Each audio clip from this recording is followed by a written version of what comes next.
हाय बच्चों, आज हम पढ़ेंगे कार्बन एंड इट्स कंपाउंड का जो हमारा बाकी का रिमेनिंग पोर्शन बच गया उसके बारे में हम पढ़ेंगे। तो सबसे पहले हमने चैप्टर स्टार्ट किया तो इसका नाम समझा था, फिर इसके एलोट्रोप्स वगैरह देखे थे, फिर ये समझा था कि हम कार्बन की ही क्यों स्टडी करते हैं। पीरियोडिक टेबल में तो इतने एलिमेंट है तो बाकी को क्यों नहीं करते, क्योंकि इसमें कुछ करैक्टरिस्टिक फीचर होती है जो सब बताया गया था वो सब हमने पढ़ लिया था।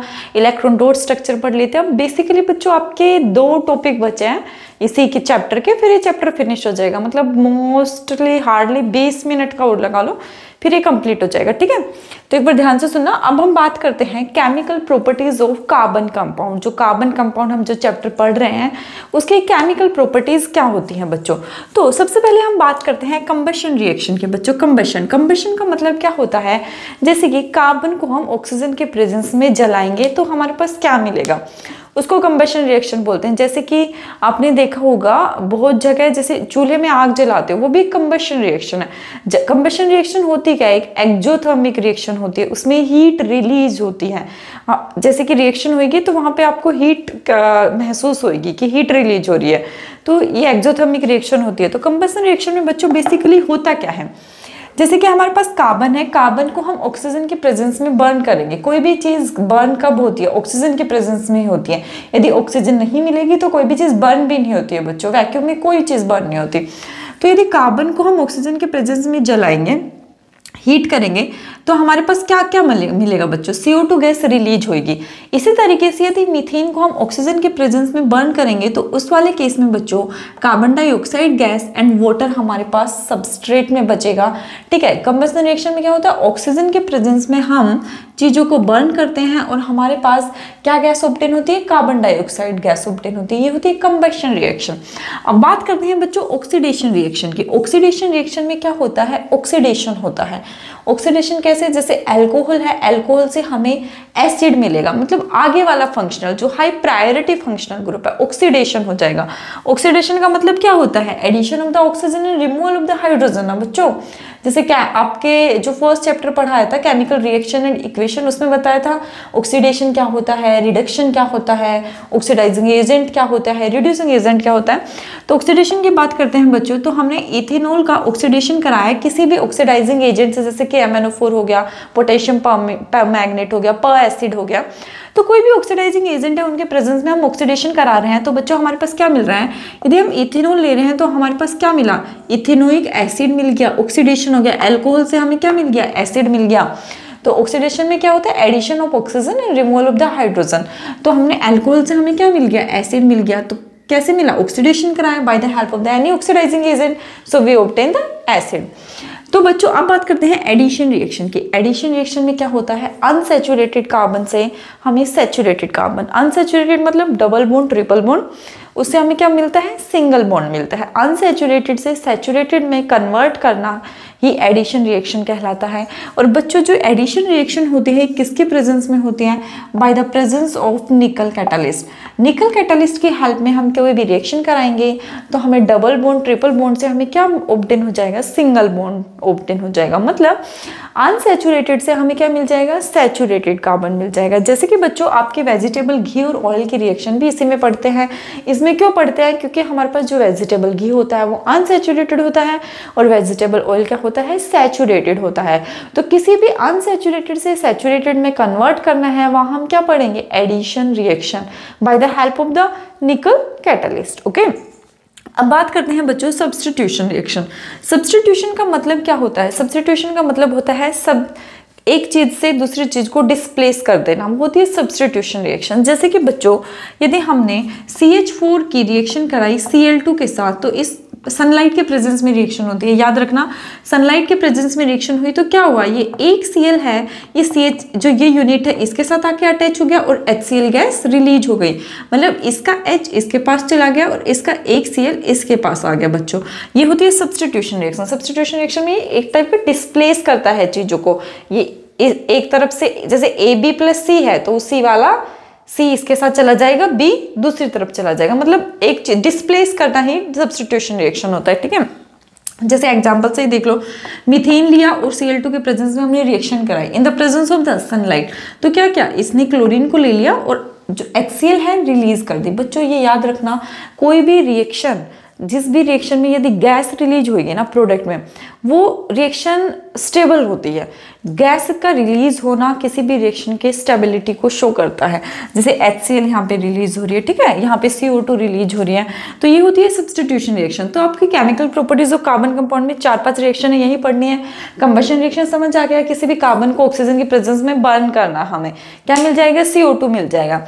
यदि मीथेन को कर रहे हो, इथेन को कर रहे हो, तो उस वाले केस में क्या मिल जाता है, CO2 और वाटर मिल जाता है। ऑक्सीडेशन में क्या होता है, ऑक्सीडेशन का मतलब by the help of any oxidising agent हम ऑक्सीडेशन कराएंगे। अल्कोहल लिया तो हमें क्या मिल जाएगा, एसिड मिल जाएगा। ऑक्सीडाइजिंग एजेंट में जैसे कोई भी पर एसिड हो गई बच्चों, KMnO4 हो गया, these are the oxidising agent, ठीक है। एडिशन रिएक्शन में क्या बताया, अनसैचुरेटेड से सैचुरेटेड, डबल ट्रिपल बॉन्ड से सिंगल बॉन्ड में कन्वर्ट होना ही क्या कहलाता है, एडिशन रिएक्शन कहलाता है बच्चों।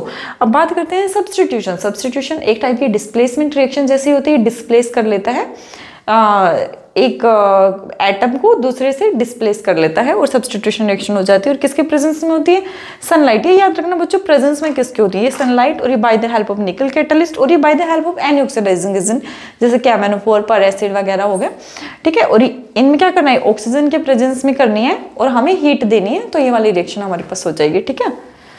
ठीक है, अब बच्चों अब बात करते हैं इथेनॉल और इथेनोइक एसिड की कुछ प्रॉपर्टी जो आपको पढ़नी है उसमें कुछ, फिर उसके बाद सपोनिफिकेशन रिएक्शन और एस्टरिफिकेशन रिएक्शन की बात करते हैं, और लास्ट टॉपिक आपका cleansing action of soap and detergent देखेंगे, ठीक है। अभी बात करते हैं इथेनॉल एंड इथेनोइक एसिड, ठीक है। बच्चों आप बात करते हैं इथेनॉल और इथेनोइक एसिड की कुछ प्रॉपर्टीज जो इंपॉर्टेंट है हमें पढ़नी है। तो बेसिकली इथेनॉल और इथेनोइक एसिड, नाम से ही पता चल रहा है इथेनॉल का ओल, जिसके पीछे ओल आ जाता है वो क्या होता है, अल्कोहल, और जिसके पीछे इथेनोइक ओइक आ जाता है वो क्या होता है, एसिड। तो बच्चों इथेनॉल है ये अल्कोहल है। इथेनॉल का फॉर्मूला होता है C2H5OH, C2H5OH। तो ये एक टाइप का अल्कोहल है, OH ग्रुप अटैच है, इट इज अल्कोहल, और इसका नाम क्या होता है, इथाइल अल्कोहल। बच्चों नाम क्या है, इथाइल अल्कोहल। अब बात करते हैं इथेनोइक एसिड की। बच्चों इथेनोइक एसिड का फॉर्मूला होता है CH3COOH, ठीक है। इसको बोलते हैं, इसका कॉमन नाम होता है एसिटिक एसिड, ठीक है। इसको क्या बोलेंगे, इथाइल अल्कोहल, और इसको क्या बोलेंगे, एसिटिक एसिड। बच्चों जो आपका इथेनॉल होता है रूम टेम्परेचर, मतलब जिस पे हम रह रहे हैं, जैसे 27 डिग्री सेल्सियस 25-27 तक, तो इस टेम्परेचर तक जो आपका इथेनॉल होता है बच्चों ये लिक्विड होता है at room temperature. But on the other side ethanoic acid room temperature पर तो लिक्विड होता है, बट थोड़ा सा ही टेम्परेचर लो करेंगे बच्चों ये फ्रीज होना स्टार्ट हो जाएगा, सॉलिड बनना स्टार्ट हो जाएगा। तो this is liquid at room temperature, this is liquid at room temperature but freezes slightly at low temperature. जैसे ही थोड़ा सा लो टेम्परेचर करेंगे ये फ्रीज होना स्टार्ट कर देगा, ठीक है। अब बात करते हैं जो हमारे पास इथेनॉल होता है इसका क्या काम होता है, ये तो बच्चों को पता होगा, तो कुछ बच्चे तो बता ही देंगे क्या काम होता है। बच्चों इथेनॉल का काम होता है, ये अल्कोहलिक ड्रिंक्स में यूज होता है, मेडिसिन में यूज होता है। मेडिसिन जैसे कि आपकी कफ सिरप्स वगैरह होती है उसमें अल्कोहल का कंटेंट होता है, और टिंचर ऑफ आयोडीन होता है जैसे बीटाडीन वगैरह होता है उसमें भी कुछ कंटेंट होता है। तो अल्कोहलिक ड्रिंक्स में और मेडिसिन में यूज होता है। कुछ बच्चों को तो ये तो पता होगा ड्रिंक्स में अल्कोहल होता है, मेडिसिन का तो नहीं पता होगा। तो मेडिसिन में भी होता है बच्चों, जैसे आप कफ सिरप ले रहे हो उसमें भी अल्कोहल का कंटेंट है, और आपकी जो बीटाडीन वगैरह लिक्विड अमाउंट कंटेंट में आती है इनमें भी कुछ अमाउंट होती है, कुछ परसेंट होता है अल्कोहल का। अब बच्चों कुछ रिएक्शन वाले पार्ट की बात करते हैं। यदि हम इथेनॉल की रिएक्शन सोडियम के साथ कराते हैं तो उस वाले केस में क्या बनता है, ये एसिड बेस चैप्टर में भी पढ़ा था। किसी भी मेटल की रिएक्शन कराते हैं तो क्या बनता है, सोल्ट बनता है और हाइड्रोजन गैस रिलीज होती है। बट कंसनट्रेटेड नाइट्रिक एसिड में हमने क्या पढ़ा था, उस वाले केस में हाइड्रोजन की जगह वाटर बन जाता है due to oxidising nature of the concentrated nitric acid. तो यदि सोडियम की रिएक्शन हम इथेनॉल के साथ कराते हैं तो हमारे पास क्या बनता है, सोल्ट मिलता है और हाइड्रोजन गैस रिलीज होती है। और बच्चों सेम रिएक्शन हम यदि इथेनोइक एसिड के साथ कराएंगे तो हमारी रिएक्शन नहीं होती, सोडियम के साथ एसिड की रिएक्शन नहीं होती है। अब यदि हम बात करते हैं डिहाइड्रेशन रिएक्शन, डिहाइड्रेशन रिएक्शन का मतलब क्या होता है बच्चों? डिहाइड्रेशन, नाम से पता चल रहा है हाइड्रेशन, डिहाइड्रेशन, पानी की कमी। तो इस वाले केस में क्या करते हैं हम, है ना, पानी निकालते हैं बच्चों डिहाइड्रेशन रिएक्शन में। जैसे हमने इथेनॉल लिया तो इसमें हम यदि कंसंट्रेटेड सल्फ्यूरिक एसिड के केस में रिएक्शन करा रहे हैं तो इस वाले केस में क्या होता है, इसमें से पानी निकल जाता है और हमारे पास क्या मिल गया? ईथीन मिल गया। यदि हमने इथेनॉल की रिएक्शन यदि सल्फ्यूरिक एसिड के साथ कराई तो पानी निकल जाएगा माइनस वाटर, और हमारे पास क्या मिल जाएगा? ईथीन मिल जाएगा, और वाटर हमारे पास रिलीज हो गया। यदि सेम रिएक्शन बच्चों आप इथेनॉइक एसिड में कराओगे तो वहाँ ये रिएक्शन नहीं होगी। क्यों नहीं होगी? क्योंकि कंसंट्रेटेड सल्फ्यूरिक एसिड, एसिड की एसिड के साथ रिएक्शन नहीं होगी, ये भी एसिड हो गया और इथेनॉइक एसिड भी रिएक्शन हो गया, तो सेम रिएक्शन कभी नहीं होती, एसिड की एसिड के साथ रिएक्शन नहीं होगी बच्चों। तो ये वाली रिएक्शन नहीं होती है। अब बात करते हैं इथेनोइक एसिड में कुछ रिएक्शंस की, जैसे बच्चों बेस। यदि हम इन वाले केस में बेस की रिएक्शन कराएंगे तो नहीं होगी, because ethanol is a base. Base की बेस के साथ नहीं होगी और एसिड की एसिड के साथ नहीं होगी। इथेनोइक एसिड है इसलिए हम इसमें बेस की रिएक्शन करा रहे हैं। तो हमने क्या लिया है यहाँ पे? इथेनोइक एसिड लिया और NaOH बेस लिया, तो हमारे पास क्या मिला बच्चों? तो इस वाले केस में हमारे पास सोल्ट मिला CH3CONA और हमारे पास वाटर रिलीज हो गया। सोल्ट प्लस वाटर मिला, सोल्ट प्लस पानी। यदि सेम रिएक्शन इसके साथ कराएंगे तो नहीं होगी। क्यों नहीं होगी? बिकॉज वो बेस है, बेस की बेस के साथ नहीं होगी, बेस की एसिड के साथ होगी, और बेस की एसिड के साथ रिएक्शन कराते हैं तो क्या मिलता है? Salt plus water. तो हम एसिड बेस में पढ़ चुके हैं। यदि बात करते हैं बच्चों इसी वाले केस में यदि हम सोडियम कार्बोनेट और बाइकार्बोनेट की रिएक्शन कराते हैं तो उस वाले केस में सोल्ट और वाटर के साथ आपके पास CO2 गैस भी रिलीज होती है, ये याद रखना। यदि हम मेटल कार्बोनेट और मेटल बाइकार्बोनेट की रिएक्शन कराते हैं इसके इथेनोइक एसिड के साथ, तो उस वाले केस में हमारे पास सोल्ट वाटर तो रिलीज होगा ही होगा, उसके साथ हमारे पास CO2 गैस भी रिलीज होती है। तो ये वाली चीज़ आपको ध्यान रखनी है कि मेटल कार्बोनेट और मेटल बाइकार्बोनेट के केस में CO2 गैस भी रिलीज होती है। ठीक है, ये वाली चीज़ याद रखना। तो समझ आ गया ना बच्चों इथेनॉल और इथेनोइक एसिड की कुछ प्रॉपर्टी। अब इसमें दो इंपॉर्टेंट रिएक्शन होती हैं जो आपके पेपर में पूछी जाती है। एक होती है एस्टेरिफिकेशन और एक होती है सपोनिफिकेशन रिएक्शन। तो बच्चों एस्टेरिफिकेशन और सपोनिफिकेशन रिएक्शन का आपको पता होना चाहिए। अभी मैं बता रही हूँ उन रिएक्शंस में आखिर होता क्या है। ठीक है, ध्यान से समझना। ये वाला समझ आ गया ना कि इसकी एसिड के साथ क्यों रिएक्शन हो रही है, इसकी बेस के साथ क्यों हो रही है, इसकी बेस के साथ क्यों नहीं हो रही है। ड्यू टू इट्स नेचर, उसका नेचर बेसिक है तो बेसिक की एसिड के साथ ही होगी, और एसिड नेचर होगा तो किसके साथ? बेसिक के साथ ही होगी। ठीक है ना बच्चों। अब बात करते हैं हमारे पास एस्टेरिफिकेशन रिएक्शन की और सपोनिफिकेशन रिएक्शन की आखिर होती क्या है।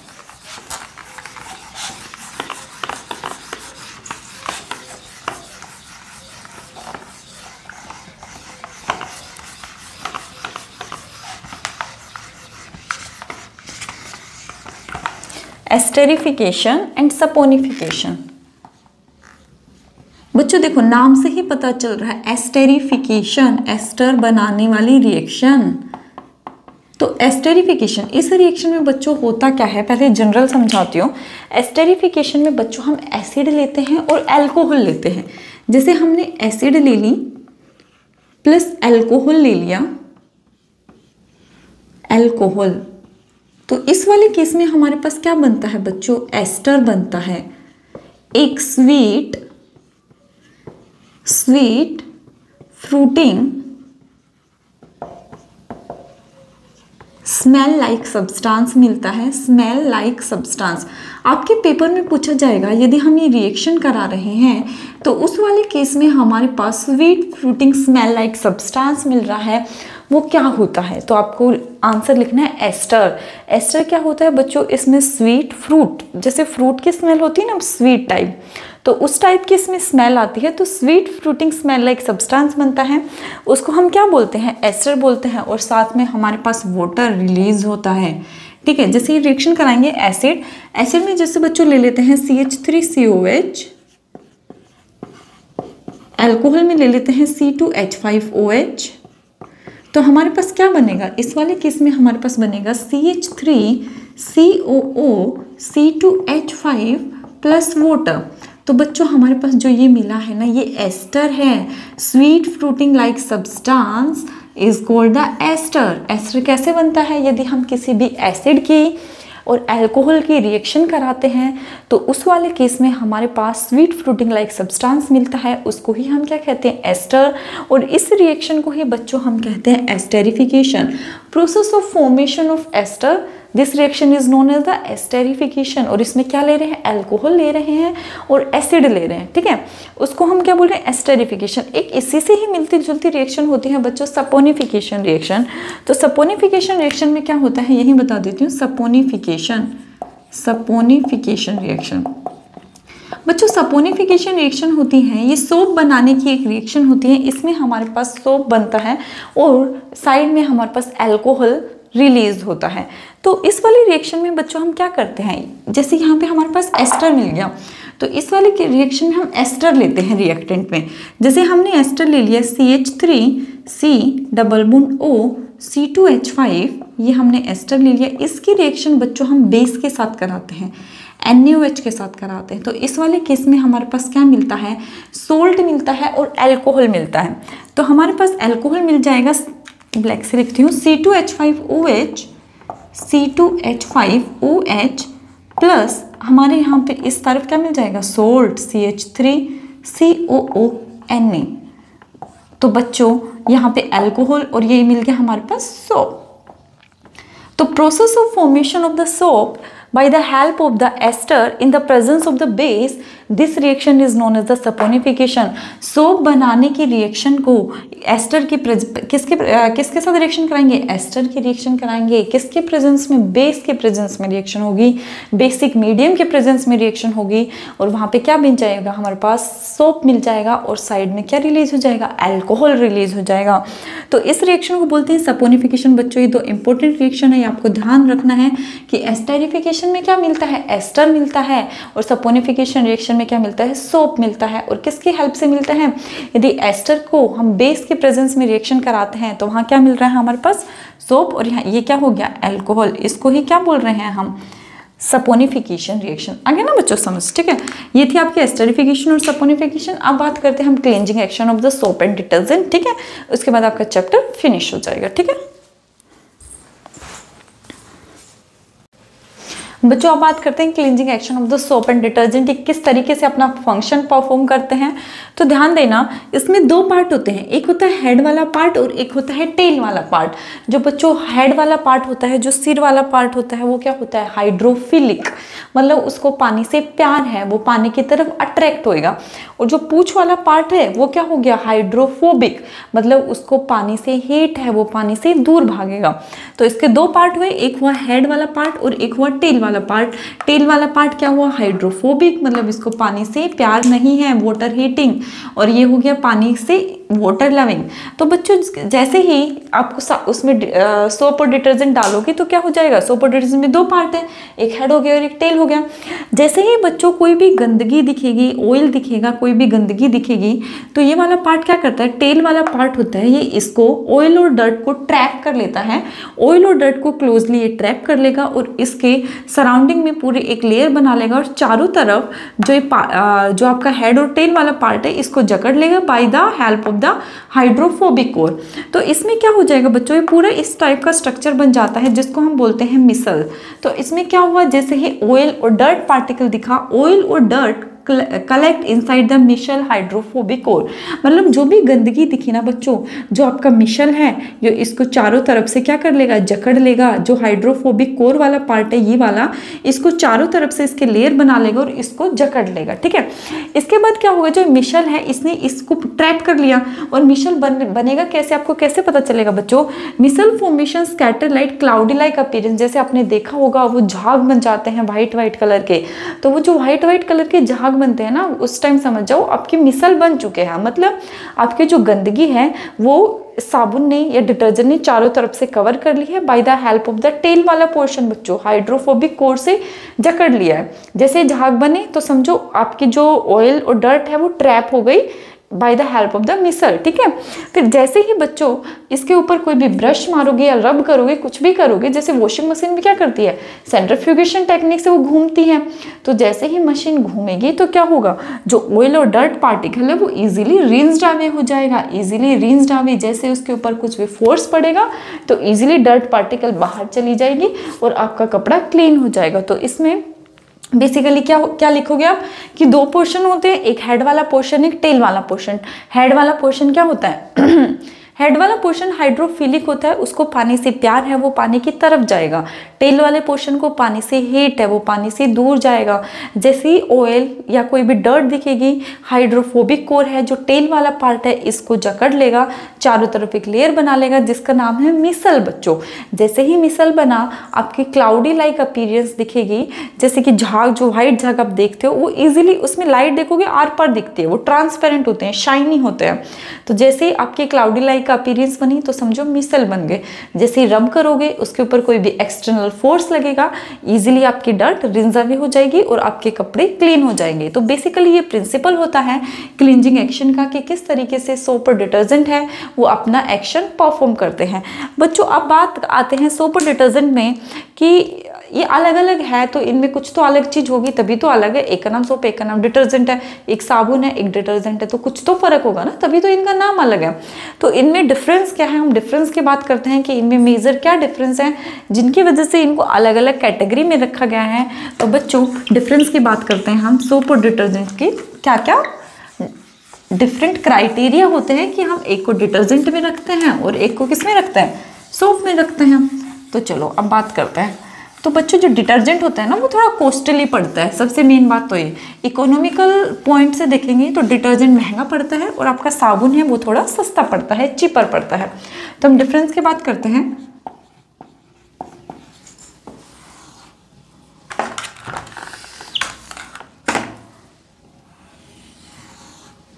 डिटर्जेंट,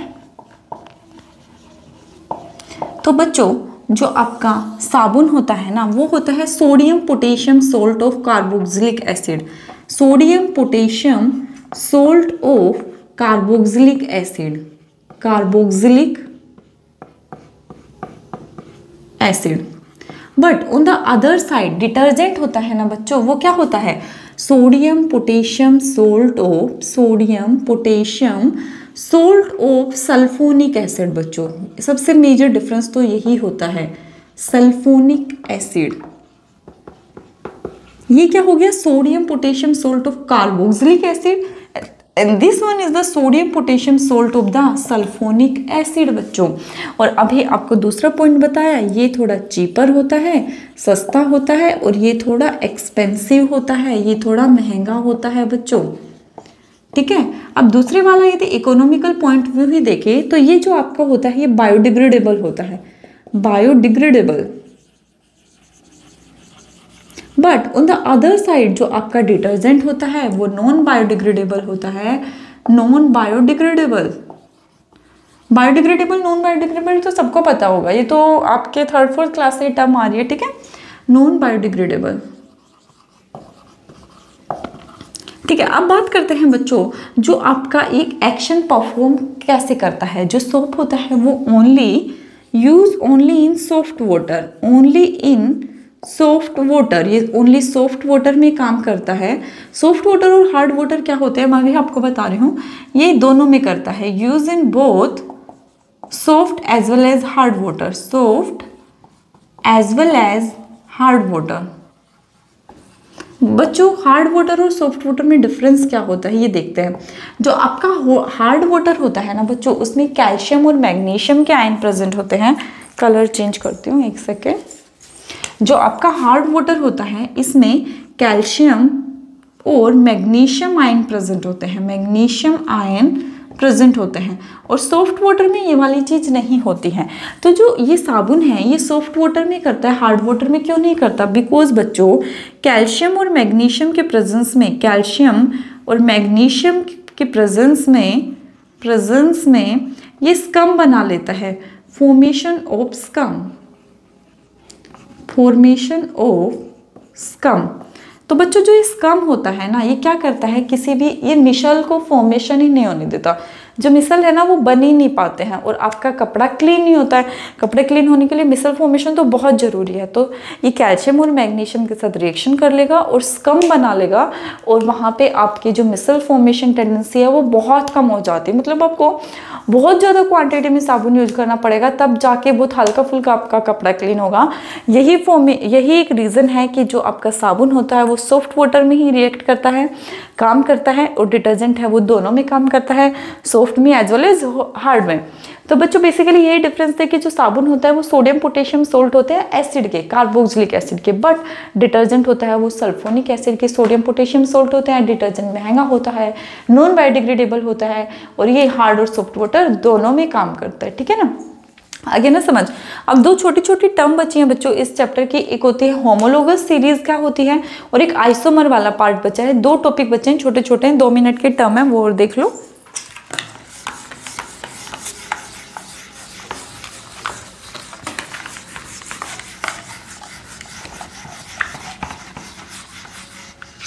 बात करते हैं होमोलोगस सीरीज की और आइसोमर की।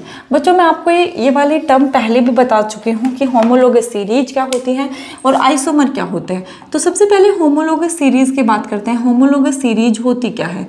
होमोलोगस सीरीज बच्चों जो ये होमोलोगस सीरीज होता है ना, इस वाले केस में जो जनरल फॉर्मूला होता है वो तो सेम होता है, same general formula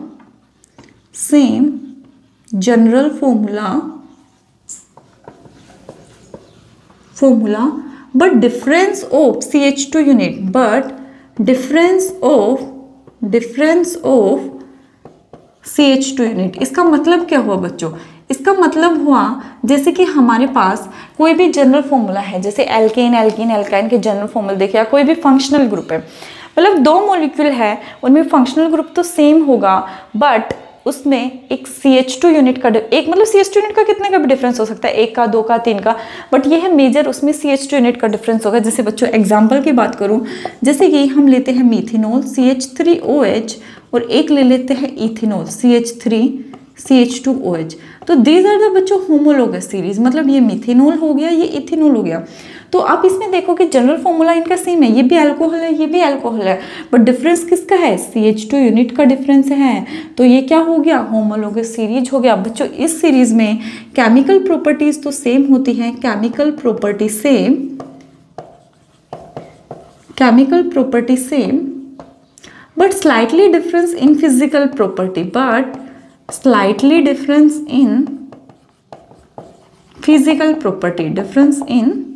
physical property. तो होमोलोगस सीरीज से आपको क्या पता चला कि जनरल फॉर्मूला तो सेम होगा बट उसमें क्या होगा, एक CH2 यूनिट का डिफरेंस होगा और डिफरेंस CH2 यूनिट का डिफरेंस हो गया तो मतलब मॉलिक्यूलर फॉर्मूला डिफरेंट होगा। मॉलिक्यूलर फॉर्मूला तो डिफरेंट हो गया ना, जनरल मॉलिक्यूलर फॉर्मूला सेम होता है कि एक अल्कोहल है तो दूसरा भी अल्कोहल होगा, मतलब functional group will be same, functional group है बच्चों वो सेम होगा, वो अलग नहीं हो सकता।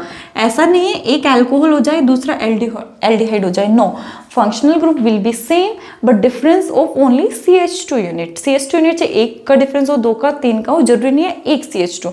Number of CH2 unit different हो सकती है 1 2 3 इनफाइनाइट तक, लेकिन general formula same and difference CH2 unit का। ठीक है, और इसकी केमिकल प्रॉपर्टी तो सेम किस लिए होगी? क्योंकि फंक्शनल ग्रुप सेम है, अल्कोहल है तो अल्कोहल की केमिकल प्रॉपर्टी तो सेम है, बॉइलिंग पॉइंट मेल्टिंग पॉइंट तो सेम है ना। तो यही रीजन है, chemical property same but slightly difference in physical property. बच्चों हम आइसोमर की बात करते हैं, तो आइसोमर क्या होता है? आइसोमर में मैं आपको पहले बता चुकी हूँ, आइसोमर वो होता है बच्चों जिसका केमिकल फॉर्मूला तो सेम होता है। इसमें क्या था? General chemical formula, general formula same but उसमें केमिकल फॉर्मूला तो सेम होगा बट स्ट्रक्चर डिफरेंट होगा। आइसोमर की बात करते हैं, जैसे आइसोमर, तो आइसोमर में क्या हो जाएगा बच्चों? आइसोमर का मतलब होता है कि केमिकल फॉर्मूला तो सेम होगा, chemical formula will be same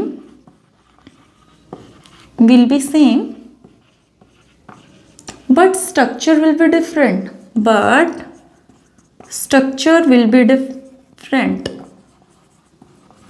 different, different. ठीक है, तो एग्जाम्पल से बताती हूँ, जैसे कि बच्चों इसमें हम बात करते हैं, जैसे हमने ब्यूटेन ले लिया CH3 CH2 CH2 CH3, एक हमने ले लिया CH3 CH2 CH2 CH3। तो बच्चों ये A है हमारे पास और ये हमारे पास B है। तो बच्चों देखोगे इसका स्ट्रक्चर डिफरेंट है, इसकी बनावट डिफरेंट है, बट है तो दोनों ही ना 4 कार्बन के। जनरल फॉर्मूला तो सेम है, number of carbon and number of hydrogen will be the same, but structure will be different, that will be known as the isomer.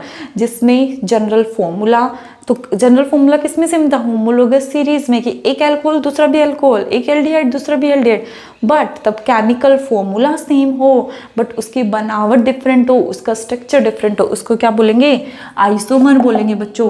फिर अब 11th क्लास में पढ़ोगे इसमें chain, position, ring isomer, functional isomer, ये different different type के isomer होते हैं। Structure, stereo, वो ब्रॉड एस्पेक्ट है जो भी 11th क्लास में देखोगे, ठीक है। अब इसको निकालने का तरीका होता है, इसका फॉर्मूला होता है, इसका फॉर्मूला और देख लो एकदम।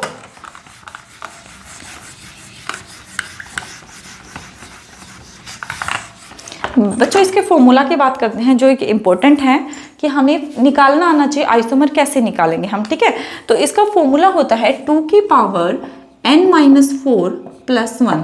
अब यहाँ पे n होता है, n क्या होता है, n होता है नंबर ऑफ कार्बन, कि आपके पास कितने नंबर ऑफ कार्बन दिए गए हैं वो होता है n।